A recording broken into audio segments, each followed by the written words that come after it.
were growing up, they wouldn't do original characters. They would just do characters that were famous, but we didn't know that they were characters from our parents' youth. For instance, in the Snow Ghost episode, they were doing Sydney Greenstreet and the other Rick, hide me, Rick. Just that guy. What, Peter Lorre.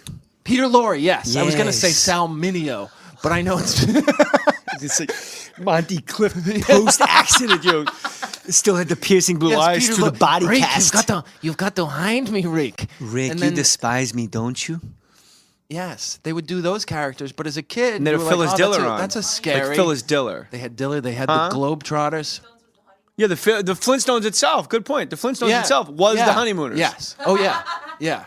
You can't do that anymore because I think you're laughing at what I say and I get all excited because I made you happy. It's so depressing. Like, oh, she's not laughing. I thought for real you were laughing at cancer of the neck been bothering me for years. Pesci's line in JFK. Yeah. And she laughed, did that fake laugh, and I'm like, oh, yeah. She does think I'm funny. I know, she never laughed. People go, you must laugh all day in your house. We're like, no. An underrated character in movies is the person who's funny on the stand. They're being The two youths glib, and it's not so much that as on the witness stand. Yeah, on the witness stand, they're being funny. Not in the bookstore. Right. He's on the roof. Yeah. Hey, if I wanted a chopper, I would have. Yeah. You really look alarmingly like Christ today. I'm really looking at you, and when you cover your eyes, and by the way, you said that whole last segment like you were telling me a secret. Your hand was up around your mouth like this. Really? I'm talking to Koppelman. Yeah. Oh, no, it's DeRosa. I'm talking to Joe DeRosa, and as I'm like this, and as I'm talking to him, I'm just sitting here like this with like my finger on my lip, and he goes, stop fucking doing that, dude. You're freaking me out. Oh, really? And I'm like, my fucking finger in my mouth? I gotta stop swearing so much. This might be a TV show if I didn't curse all the time. Mr. Potty Mouth, go get your horn, Zach. So what, you were at an incident, what, Trader Joe's? What you were saying? Yeah, I had an incident at Trader Joe's where a woman abandoned her cart. Have you been to the New York City Trader Joe's? No. All right, there's a line, obviously, to get out. There's always a line. Maybe you didn't hear me earlier when I said the word room service. Yeah. And it's a fancy hotel. You're like, hi, I would like grape chapstick, and I've always wanted to hood a falcon. Could you bring that up for me? Right away, Mr. Mohr. That's good. So there's a line to get out so long that there's a person whose job it is to hold a sign that says line ends here or starts here, whatever. It's that long. And then there's a line to get into the Trader Joe's. But you know, that's a salient which point. I thought was a nightclub that only accepted middle-aged Jewish moms. It's It's called Yentas with a Z. All right. So I love your fullback like. You fucking hit the whole heart on that one. I was like wishy-washy. I was in the lane. You just blew me out. You lowered a shoulder. Hey, Yentas with a Z. And then Curtis Martin just ran upfield, and you're like, I did my work. Sometimes the only way to get away with a corny joke is to hang a lantern on it, as the staff at Mary Tyler Moore used to tell me. Jive turkey. Jive turkey. You got no class at all. Gary, you just haven't. You know, he's a nice guy and all, but I just don't think he has class. Yeah, I know. Wow, we've really circled the wagons. I say class in the affirmative often, not being goofy. I'll say really? He's a class act. He's just a class act. Is he? But I've never. Is he good people? He's good people. No, I won't say good people. It's weird to me. But I'll always say he's a class act, man. Yeah. That guy's classy. But I've never said like, you know what? I'll tell you. What, Vinnie Brandt from the Stress Factory? No class. Really? I wouldn't say that. It's bizarre. Right. So wait, but you had an interesting point. Line starts here and ends here. Same thing. Yeah. I was concerned about that. The line does end there, and the line also starts. Yeah. The line does end there. And the line, I think ID is the word for abbreviation of all time. Because I stands for the letter I. And the D stands for identification. If you ask me, identification is doing all the heavy lifting, and my nose is up for no reason at all. Oh, Jerry. So yeah, the line starts and ends in the same place. Right. So anyhow, I'm in the middle.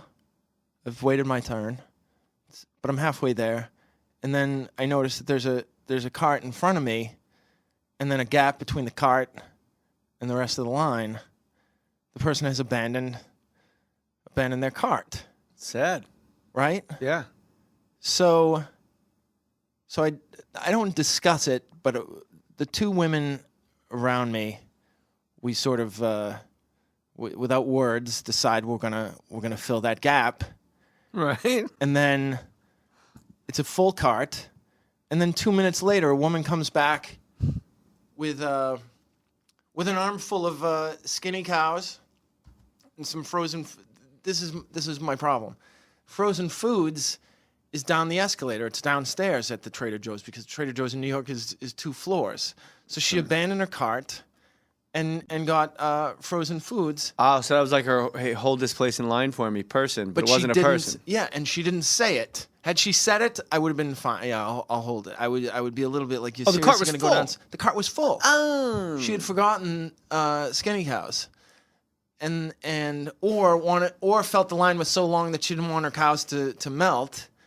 Either way, she did the wrong thing, and we deserve to go ahead of her. But she came up and she says, "I was ahead of you guys," and I was like, "Yeah, but then." Yeah, it was. Yeah, then you went shopping. You can't take an escalator to frozen foods and come back and then. Not for skinny cows. Right, and here's the. Real food, maybe. But Nick, here's the problem: the two yentas with me weren't as angry as I. Busybody. A lot of flyover state listeners. Okay, busybody. A yenta is a busybody. A Jewish busybody or a non-Jewish busybody? Or just Anybody busybody? anybody can So be. I thought it was a Jewish person or a non-Jewish person specific. Anybody can be a guy can Like be a shiksa as a yenta. non-Jewish woman. Yeah. Okay. Yeah. Right. All right. Yeah. Yenta can be anybody. I'm trying to think. right, Kathy a Lee busybody. Gifford on that show, and the yentas on the Sarah View. Purcell. What a yenta. What yentas? Unreal Yeah. people. Yeah. Yeah. Sherry Shepherd is a yenta All on right. the View. Whoopi. I'm not. And Whoopi is You're not, not a yenta. Whoopi's not a yenta. You don't think Whoopi's a yenta? Fuck, put my foot down right there. No. She ain't. That's the new Sinatra. All right. Whoopi's way. not a yenta. No. It's a T-shirt. Hashtag Whoopi's not a yenta. All right. Okay.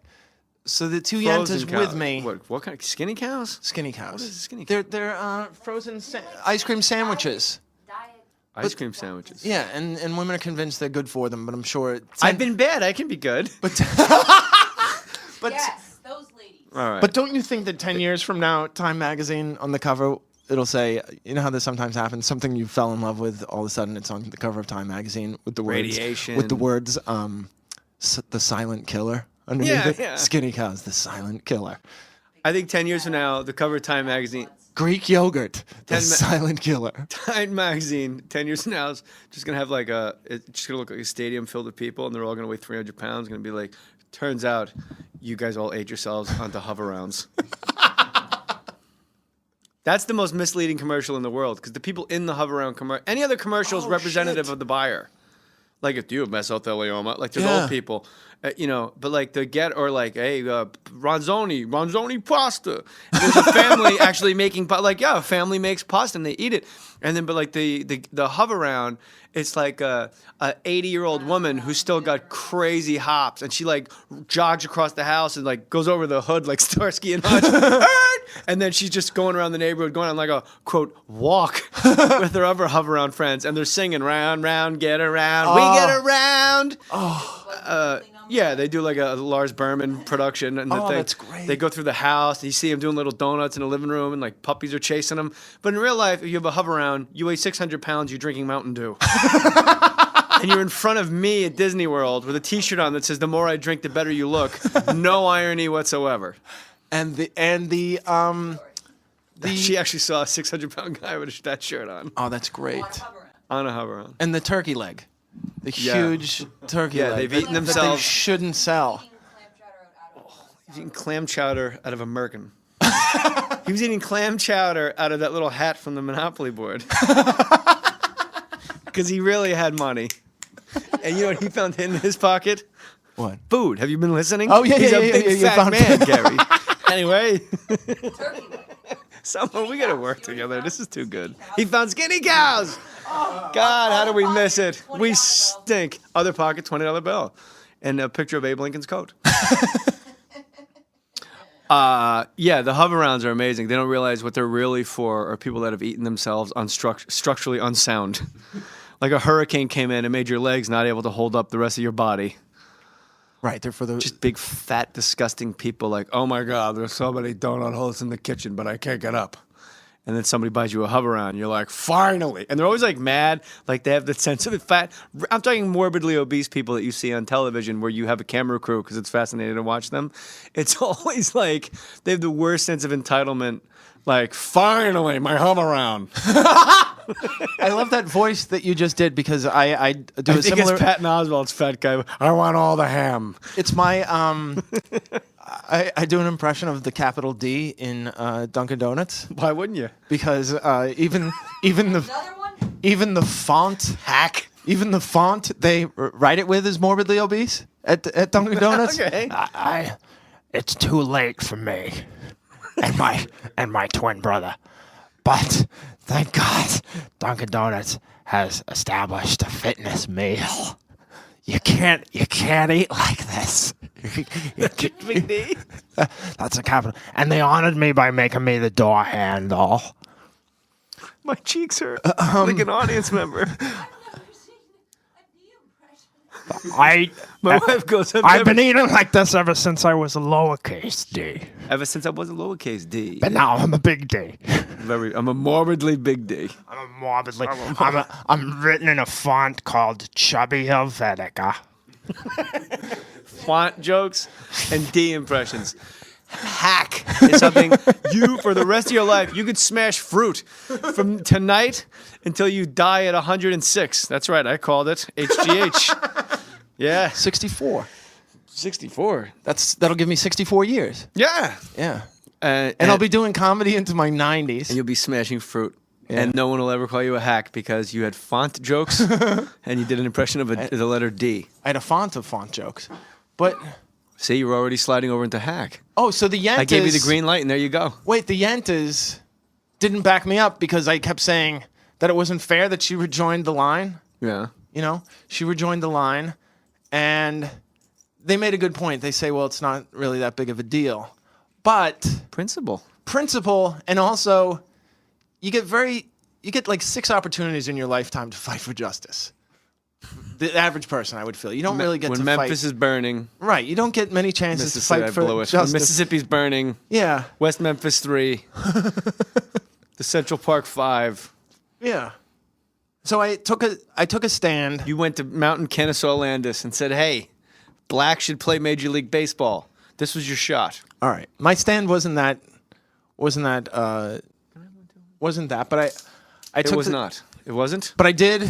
is- Here's the thing. You would have Dave. thought the way I behaved that it was, because I know what made you the craziest.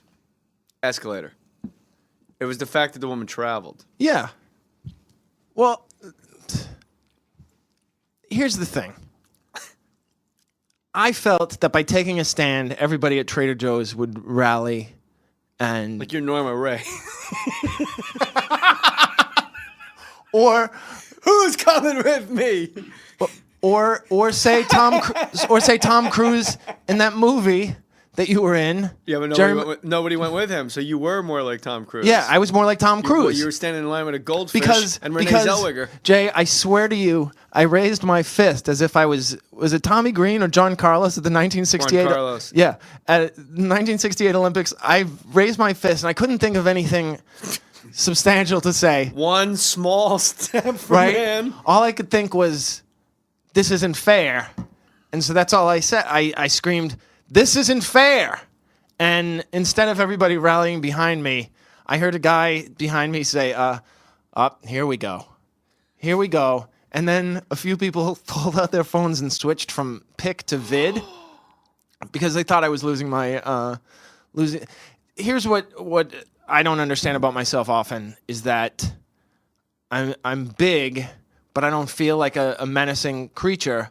But I think to people who see a huge man with long hair, like they think it's the veteran circus elephant is breaking his shackles and is about to go after the clown car and the kids and trample. Look out, Pradeep. He's loose.